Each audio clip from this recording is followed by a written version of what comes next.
Dans ce plus beau village de France, pittoresque, c'est l'une des principales préoccupations du maire.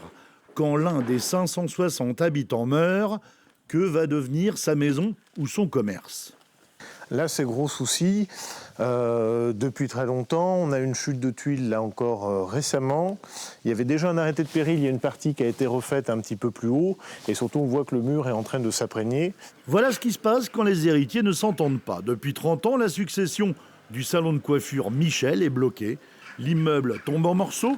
Il reste l'arrêté de péril et l'expropriation. La seule option qu'on a, c'est de reprendre et de faire les travaux nous-mêmes.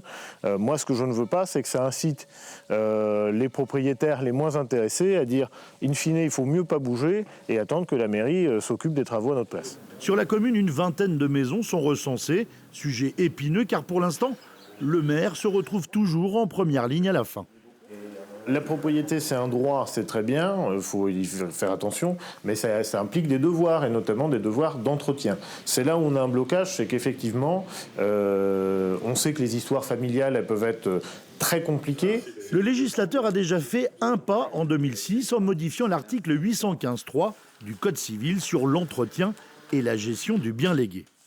Majorité des 2/3, mais majorité des 2/3 qui ne permet simplement de vendre les meubles, mais pas l'immeuble. C'est la transposition de ce texte-là pour les biens immobiliers qui nous permettrait sans doute de débloquer les choses.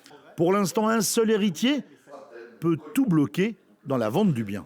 Si cette réforme pouvait aboutir sur une règle de majorité, par exemple des 2/3, qui permettrait d'autoriser la vente, ça nous solutionnerait beaucoup de sujets.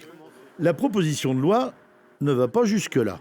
Aujourd'hui, on a beaucoup d'indivisions qui ne fonctionnent pas et l'aboutissement de ça, c'est que nous avons des maisons qui restent sur pied mais qui se dégradent et certains même disent qu'elles pourrissent sur pied. Dans le texte de François Jolivet, les héritiers signent une convention avec le notaire dans les 3 mois suivant le début de l'indivision, sans quoi l'un d'entre eux pourra demander à la justice de trancher.